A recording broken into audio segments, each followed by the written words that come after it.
Welcome back to Along This Spiritual Journey. So, be mindful of energies that are only a one word description. What do I mean by that?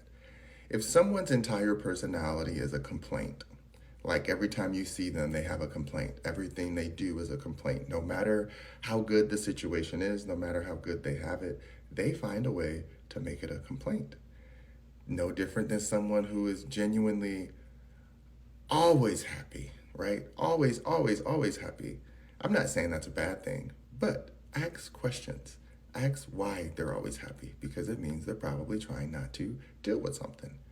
Someone who's always mad, same thing. Why are you always mad? You can't always be mad, right? These are states of being. States of being happen when we allow our energy to become an identity versus allowing our energy to be a tool that we can utilize. Sometimes our energy can be used as a weapon. Again, that is a part of survival. It's understandable. Sometimes you have to stand up and speak up for yourself. And that's where, again, if you say the right words, you can cut somebody very eloquently without being messy, or you can be messy and chop them up, but it's going to leave a lot of mess, right? So, this is the understanding of saying that I'm okay being able to express these emotions. It's okay knowing that I have these emotions, but do not become these emotions. So now your entire identity is trying to do the upkeep. So let's go backwards. If you're always mad, then you're probably not going to call in a lot of happy people because they don't want to feel like their energy's drained. On the flip side, people who are always wanting to be happy probably don't like dealing with conflict, and so they're going to have to learn how to deal with inner conflict and outer conflict. People who are always complaining, these are people who probably have it good in life, but they're just bored, so they look for things to pick apart because they don't know what to do with themselves. I could go on and on and on and on down the list of emotions. Again, we all have them, but when it comes to spirituality and emotional intelligence, it's about learning how to use them correctly, right? When you know that you feel a certain way, you're not supposed to act on it. You listen to it, you feel it, you allow it to take up space, and then when you see how much space it takes up, then you pull it back in and start creating boundaries and asking questions. This is how you don't go too deep into stuff, right? People are like, oh, well, you go so deep into their spirituality talk. Well, that's deep for you. I can go much deeper. But on the surface level, you don't want to just stay there either because then it's going to grow into something that you might not know what it is. And when it finally comes up and you try to pull it out, it's so deeply rooted that it's trauma now, right? This is how trauma is created because you don't deal with it at all. And then when you don't deal with it, you start masking your behaviors to become something else.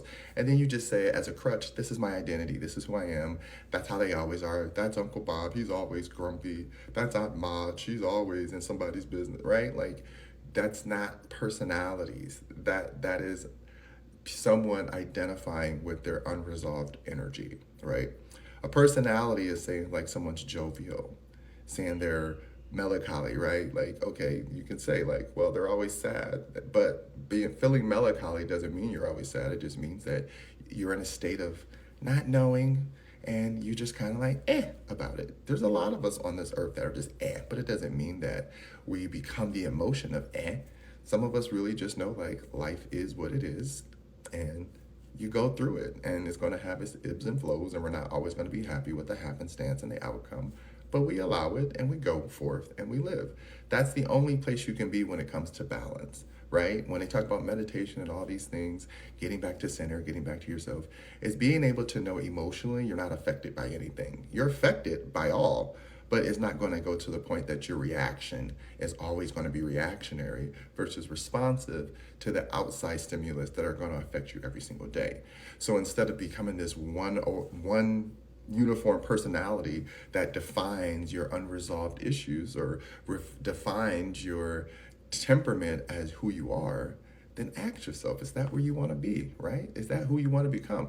I'm okay being described as a happy person, but I don't want people to think I'm always happy because that takes away my humanness. That means that I don't get to have a bad day. That means that I don't get the ability to say something sassy and that become something bigger, right?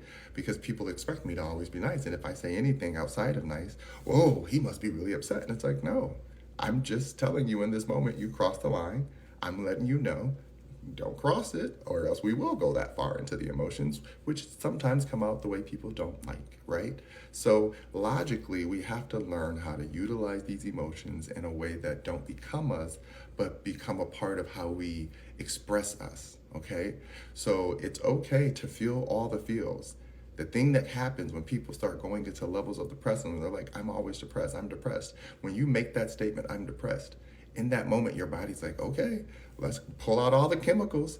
Let's pull out all the thoughts and imagery. Let's put out all the work we can to say that the body is going to feel this thing that you said you are, because the mind is going to make sure it creates it.